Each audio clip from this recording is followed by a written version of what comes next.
Question D. C'est une question parue dans le CEAD 2012. Construis un rectangle FHGI dont la longueur vaut le double de la largeur et tel que la droite D soit un de ses axes de symétrie. Alors, je vais un peu égayer cet exercice, donc je vous le propose déjà en version complétée pour vous montrer les 4 possibilités.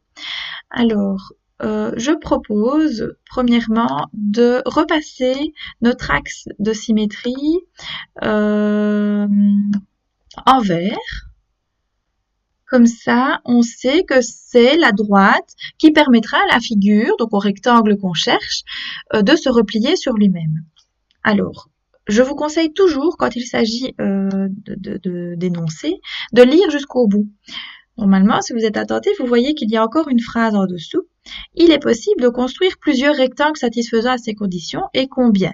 Bon, là, vous avez la réponse affichée, mais quand vous avez cette question, dites-vous bien que vous allez trouver une réponse, mais qu'il y en a d'autres. Donc, il faut réfléchir en pensant un petit peu plus loin.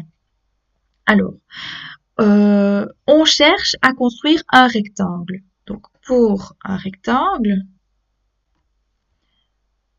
hop, je vais en représenter un comme ça qui va nous servir de brouillon. Hein. Voici un rectangle. On demande que la longueur soit le double de la largeur. Donc ça veut dire que si pour ce côté j'ai 2 cm ou 2 unités, il me faudrait 1 cm ou une unité pour la largeur parce que la longueur doit être le double. 2 est bien le double de 1. Si j'ai 3 cm ici, il me faudrait 1 cm et demi ici. Si j'ai 4 cm ici, il me faudrait 2 cm ici. Si j'ai 5 cm ici, il me faudrait 2 cm et demi ici, et ainsi de suite. Il y a une infinité de possibilités. Ici, pour notre exercice, on nous suggère de travailler, avec un quadrillage. Donc, on va se servir de ce quadrillage-là.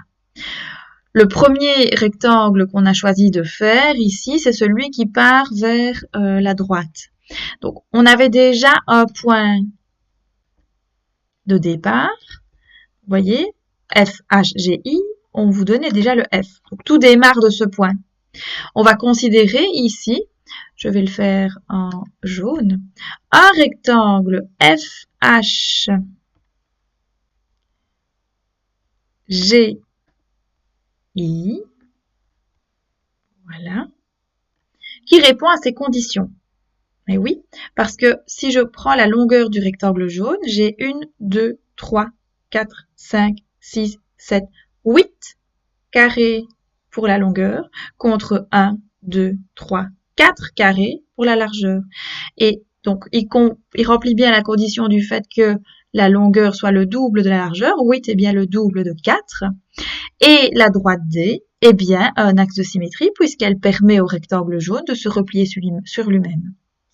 Alors, si on en a à droite, on peut en envisager un à gauche. C'est celui qu'on a nommé en 4.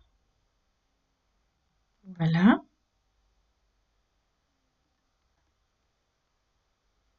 Hop. Et hop. Je repasse ça au fluo rapidement pour que vous voyez de quel rectangle je parle.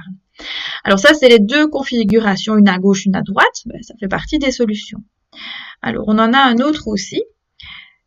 Celui qui, je vais faire ça plutôt au bic, comme ça, ce sera un peu plus propre. Je choisis une belle couleur. Donc, je disais, on va considérer le triangle FH3, G3, I3, ici. Si vous regardez ce rectangle, turquoise, il répond bien aux conditions.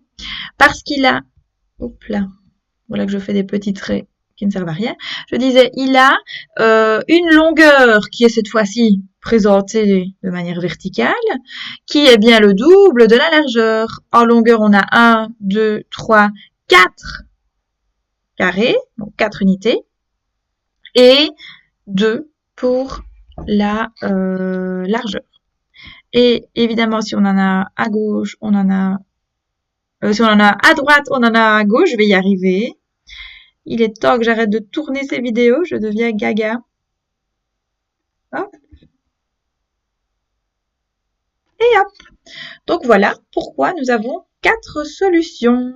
J'espère que c'était bien clair.